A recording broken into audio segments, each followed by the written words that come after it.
ये है SSC CGL 2018 का टाइमलाइन। इसका नोटिफिकेशन आता है 5 मई 2018 को। टीयर 1 का एग्जाम होता है 4 जून 2019 को, नोटिफिकेशन के 395 दिनों बाद। टीयर 2 का एग्जाम होता है 11 सितंबर 2019 को, नोटिफिकेशन के 494 दिनों बाद। टीयर 3 का एग्जाम होता है 29 दिसंबर 2019 को, नोटिफिकेशन के 603 दिनों बाद। उसके बाद चौथा स्टेज स्किल टेस्ट होता है 18 दिसंबर 2020 को, नोटिफिकेशन के 958 दिनों बाद। फिर फाइनली डॉक्यूमेंट वेरिफिकेशन होता है 27 जनवरी 2021 को, नोटिफिकेशन के 999 दिनों बाद।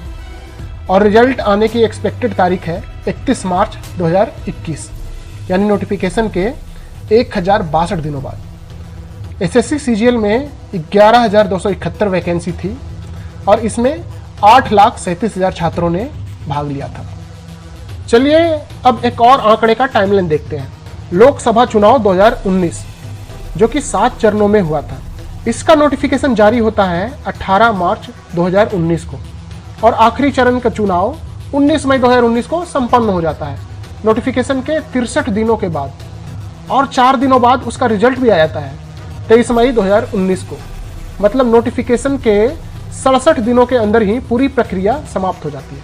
अब इसमें कितने भागीदार थे, तो हम देखते हैं कि मतदाताओं की संख्या 61 करोड़ से भी ज़्यादा थी। तो क्या आप क्रोनोलॉजी समझ रहे हैं? यहाँ क्वेश्चन एबिलिटी की नहीं है, यहाँ क्वेश्चन है प्रायोरिटी की। Hello and welcome. आज हम लोग बात करने वाले हैं एक ऐसे मुद्दे की जो कि आने वाले दशकों में अपना बड़ा ही गंभीर रूप दिखाने वाली है। और आश्चर्य की बात यह है कि इसके बारे में कोई बात ही नहीं कर रहा है। भारत की लगभग 10% जनसंख्या ग्रेजुएट है। ग्रेजुएट का मतलब इंजीनियरिंग, आर्ट्स, साइंस, कॉमर्स या किसी भी और विषय में हो सकता है। और इसमें लगभग हर वर्ष 85 लाख और ग्रेजुएट जुड़ते जा रहे हैं। अब हमें यह समझने की जरूरत है कि भारत में लगभग 90% जो ग्रेजुएट होते हैं उन्हें अपने ग्रेजुएशन के सब्जेक्ट्स में बिल्कुल भी लगाव नहीं होता है।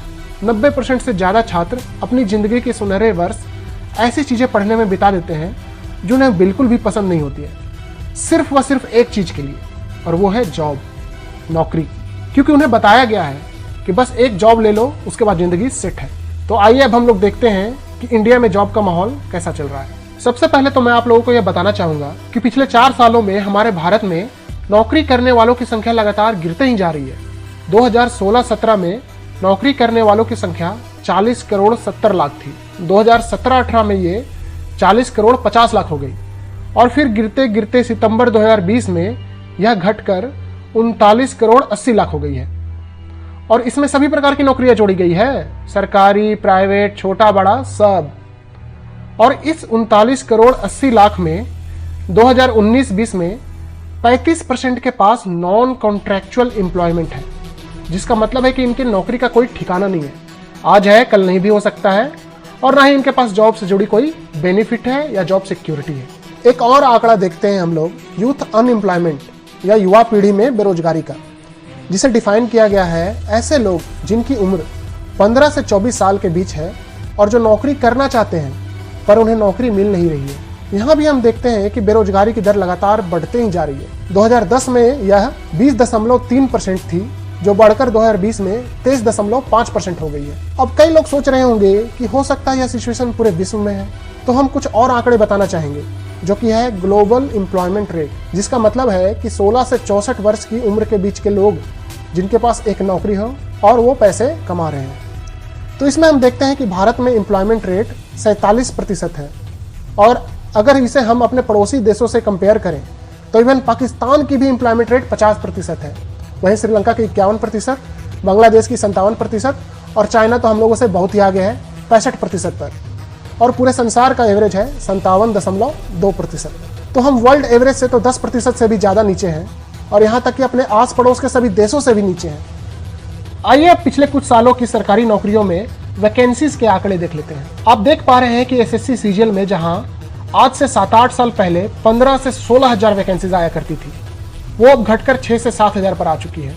आईबीपीएस पीओ में आज से 7-8 साल पहले 20 हजार से ज़्यादा वैकेंसीज आया करती थी, जो अब सिमटकर 3 से 4 हजार पर पहुंच चुकी है। और देश के सबसे प्रेस्टिजियस जॉब माने जाने वाली यूपीएससी में भी हम देखते हैं कि सिविल सर्विसेज और इंजीनियरिंग सर्विसेज की वैकेंसीज लगातार गिरते जा रही है। इन सब आंकड़ों को देखकर आपको क्लियर हो गया होगा कि हमारे देश में ग्रेजुएट्स की हालत कितनी खराब है। हम लोग बचपन से सुनते आ रहे हैं कि भारत अगला सुपर पावर बनेगा, क्योंकि इसका युवा Shram Shakti, young work force, जिसे डेमोग्राफिक डिविडेंड भी बोला जाता है, वो भारत को संसार में नई ऊंचाइयों तक ले जाएगा। पर अभी के हालत को देखने से लग रहा है कि जिस युवा श्रम शक्ति की हम इतनी बड़ाई करते हैं, अगर इसी तरह बेरोजगारी की हालत बनी रही तो ये युवा श्रम शक्ति हमारी मजबूती न बनकर हम पर बोझ बन जाएगी। आप पूछ सकते हैं कैसे? तो यहाँ पर मैं आप लोगों को ये बताना चाहूंगा कि एक इंसान एक निश्चित उम्र तक ही प्रोडक्टिव रहता है, मतलब वह लगभग 65 साल की उम्र तक जीडीपी में कंट्रीब्यूटर के तौर पर अपना योगदान देता है और उसके बाद वह जीडीपी पर निर्भर हो जाता है,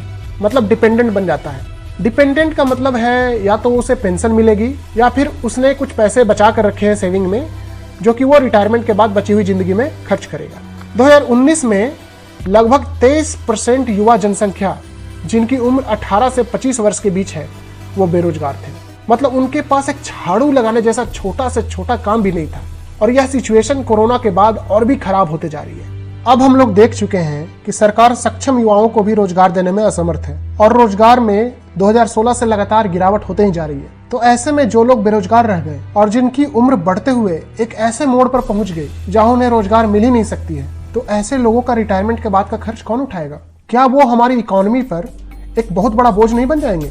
जिस देश में 1/4 जनसंख्या जिंदा रहना ही अफोर्ड नहीं कर सकती, तो आप ही लोग बताइए कि क्या ऐसा देश कभी सुपर पावर बन सकता है? हमारे देश में आम लोगों के लिए यूएसए की तरह सोशल सिक्योरिटी तो है नहीं। खैर, आम लोगों की तो बात ही छोड़ दीजिए, सरकार अपने ही कर्मचारियों का ख्याल नहीं रख सकती है। सरकार ने पुराने पेंशन स्कीम को हटा दिया है और एनपीएस लागू कर दिया है, जिसमें सरकार अपने कर्मचारियों के ही पैसे काट कर जमा करती है और फिर उसी पैसे को रिटायरमेंट के समय वापस लौटा देती है। ऐसा नहीं है कि यह मुद्दा सिर्फ बेरोजगारों के लिए ही इम्पोर्टेंट है, यहाँ तक कि नौकरी करने वाले भी इस मुद्दे से अपना पीछा नहीं छुड़ा सकते हैं, क्योंकि वो टैक्स जमा करते हैं। और हम सब जानते हैं कि किसी भी तरह की क्राइसिस होने पर सरकारें क्या करती हैं, वो बस मुफ्त की चीजें बांटना शुरू कर देती है। अब हमें यह समझना चाहिए कि सरकार के पास अपना कोई पैसा तो है नहीं। जो भी पैसे वो खर्च करते हैं वो हम और आप जैसे टैक्स भरने वालों का पैसा होता है, जो कि सरकारें अपने मर्जी मुताबिक कहीं भी खर्च कर देती हैं। और क्या होगा जब 1/4 बेरोजगार लोगों का भरण पोषण सरकार को करना पड़ जाए? वो पैसा कहाँ से आएगा? इसके लिए भी देखेंगे कि सरकार कोई ना कोई नया टैक्स लगा देगी या टैक्स को बढ़ा देगी। आज से 20-30 साल बाद भारत में युवाओं की जनसंख्या कम हो जाएगी, जिससे कि काम करने वालों और टैक्स भरने वालों की भी जनसंख्या कम हो जाएगी। तो उस समय जो बचे हुए टैक्स भरने वाले रहेंगे उन पे बहुत ही ज्यादा लोड आ जाएगा। लोकतंत्र में सरकार एक कंपनी की तरह बिहेव करती है, पर अगर भारत एक कंपनी है तो दोस्तों इसकी टॉप मैनेजमेंट बहुत ही घटिया है। तो आइए अब हम बात करते हैं सरकारी नौकरी के अलावा और क्या क्या ऑप्शन है लोगों के पास। अब इसमें अगर किसी ने प्रोफेशनल कोर्सेज की है जैसे इंजीनियरिंग, एमबीए या डिप्लोमा, तो उनका ऑन कैंपस प्लेसमेंट हो सकता है, या फिर वो आईटी सेक्टर में जाकर ऑफ कैंपस भी ट्राई कर सकते हैं, जहां से कई लोगों को नौकरी मिल भी जाती है। पर प्रोफेशनल कोर्सेज करने के बावजूद भी लाखों छात्रों को नौकरी नहीं मिल पाती है और प्राइवेट कंपनीज में नौकरी पाने में बहुत परेशानियां गई। यार, जैसे सरकारी नौकरी का एक स्टैंडर्ड प्रोसेस है, एग्जाम होगी, उसके बाद इंटरव्यू होगा, और अगर आपने ये सब क्लियर कर लिया तो आपको नौकरी मिल जाएगी। मगर प्राइवेट सेक्टर में ऐसा कोई स्टैंडर्ड नहीं है। अगर डायरेक्ट कॉलेज से आपकी रिक्रूटमेंट नहीं हो पाती है तो प्राइवेट कंपनी में आपको किसी के रिकमेंडेशन या फिर एक्सपीरियंस बेसिस पर ही नौकरी मिल पाएगी, और नहीं तो फिर आपका कोई जुगाड़ होना चाहिए तभी नौकरी मिलेगी। ये तो हो गई प्रोफेशनल कोर्सेज की बात, जिसमें छात्रों की संख्या फिर भी कम है। पर ज़्यादातर छात्र जो आर्ट्स, साइंस या कॉमर्स लेकर पढ़ते हैं उन्हें तो ऑन कैंपस जॉब मिलने की बिल्कुल भी उम्मीद नहीं है, क्योंकि private sector generally arts, science या कॉमर्स वालों को लेती नहीं है। यानी वो कम्प्लीटली डिपेंडेंट है गवर्नमेंट जॉब्स पर, जैसे यूपीएससी, डिफेंस, रेलवे, बैंकिंग, यही सब। पर ये सारी वैकेंसीज धीरे धीरे कम होती जा रही है, जिसके कारण बड़ी तादाद में लोग बेरोजगार ही रह जा रहे हैं। अब सरकार का कहना है कि हमसे सरकारी नौकरी मांगना छोड़कर आप लोग खुद अपना जुगाड़ करें, आत्मनिर्भर बने, जॉब मांगना छोड़कर जॉब बनाने की कोशिश करें। तो आइए अब इसके बारे में भी देखते हैं कि यह बड़े पैमाने पर प्रैक्टिकल क्यों नहीं है। अगर कोई अपना स्टार्टअप करने का सोचे तो उसके पास फंडिंग या इन्वेस्टमेंट नहीं है। आज भी हम लोग आंकड़े देखते हैं तो 70% से ज़्यादा स्टार्टअप पर्सनली फंडेड होते हैं, यानी खुद के पैसे लगाकर स्टार्टअप किया है। तो खुद के पैसे तो यार सबके पास होंगे नहीं, तो उन लोगों के लिए तो ये ऑप्शन ऐसे ही खत्म हो गया।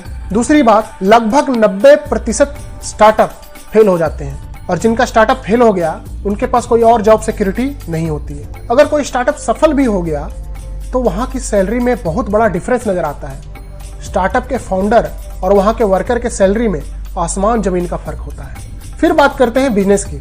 अगर कोई बिजनेस शुरू करना चाहे तो उसके लिए तो सबसे पहले एक शुरुआती जो पूंजी है वो होनी चाहिए, और यहीं पर आधे से ज़्यादा मिडिल क्लास और पुअर क्लास के लोग छट जाते हैं जिनके पास पूंजी नहीं होती है। उन्हें तो जैसे तैसे उनके परिवार वाले पढ़ने भेजते हैं और बिजनेस करने के लिए पैसे कहाँ से लाएंगे। अब मान लो किसी के पास पूंजी है, पर इसके बाद भी अगर वो बिजनेस करना चाहे तो भारत के सिस्टम में इतना ज़्यादा करप्शन है, यहाँ इतना ज़्यादा लाइसेंस राज है कि हर कोई तो इसको कर नहीं सकता। जैसे एक एग्जाम्पल ले लेते हैं हम लोग पेट्रोल पंप का। एक पेट्रोल पंप खोलने के लिए आपको कम से कम 7 से 8 सरकारी विभागों से लाइसेंस या एनओसी लेना पड़ता है। आपको पीडब्ल्यूडी या एनएचआई से लाइसेंस लेना पड़ेगा, फिर बिजली विभाग से, फॉरेस्ट विभाग से, फायर विभाग से, लोकल पुलिस स्टेशन से, डीएम का एनओसी, एक्सप्लोसिव लाइसेंस, ये सब लेना पड़ेगा। और इनमें से कोई भी एक ऐसा विभाग नहीं है जहां आप बिना घूस दिए एक लाइसेंस या एनओसी निकलवा सकें। और अगर आप कोशिश करते हैं कि बिना घूस दिए सारे लाइसेंस निकलवा लें तो भाई साहब आपको सालों लग जाएंगे, पर लाइसेंस मिलने की कोई गारंटी नहीं है। चलिए मान लिया जाए आपने ये सब करके बिजनेस शुरू कर लिया, तो आजकल ऑनलाइन रिटेलर से या चेन मार्केट से इतना ज़्यादा कंपटीशन है कि बिजनेस सक्सेसफुल होगा या ना होगा इसका कोई गारंटी नहीं है। यहाँ हमें एक इंसान की मानसिकता को समझने की ज़रूरत है। बिजनेस हर किसी के बस की बात नहीं होती है। बहुत सारे लोग ऐसे हैं जो सिर्फ एक नौकरी ही करना चाहते हैं, और अगर सभी लोग बिजनेस में ही नहीं बन गए तो एम्प्लॉय कौन बनेगा। ये मिडिल क्लास के नौकरी करने वाले लोग ही हैं जो हमारे भारत की इकोनॉमी की नाजुक बैलेंस को संभाल कर रखते हैं। और अगर आगे चलकर ये नौकरी करने वाला मिडिल क्लास पूरा खत्म हो गया तो हमारे देश के पूरे सिस्टम की व्यवस्था ही भंग हो जाएगी। अभी कई जगहों पर 2019 के एसएससी सीजीएल में हुई गड़बड़ी को लेकर छात्र अपना आक्रोश दिखा रहे हैं। इसके टियर 2 के रिजल्ट के नॉर्मलाइजेशन में कुछ ऐसी गड़बड़ी हुई है कि कई छात्र 200 में से 190-195 अंक लाने के बावजूद भी फेल हो गए हैं। और साथ ही साथ एसएससी सीजीएल के परीक्षा और रिजल्ट में होने वाली देरी के लिए भी छात्रों में काफी आक्रोश है। मैं तो बस यही कहना चाहूंगा कि आप करोड़ों रुपया खर्च कर लो, पर किसी का 1 सेकंड समय नहीं खरीद सकते हो। तो हमारे जो ऊपर बैठे हैं, जो हमारी सरकार है, मैं उनसे बस यही विनती करूंगा कि छात्रों के समय का मोल समझें और इस मामले को जितनी जल्दी से जल्दी हो सके उतनी जल्दी निपटाएं। और यह भी विनती करूंगा कि रोजगार देना अभी सरकार का सबसे मेन फोकस होना चाहिए, ताकि जो युवा इस देश के विकास में अपना योगदान दे सकते हैं उनको बैठा कर ना रखें, उनका पूरा उपयोग करें और देश को उन्नत बनाएं। धन्यवाद। जय हिंद।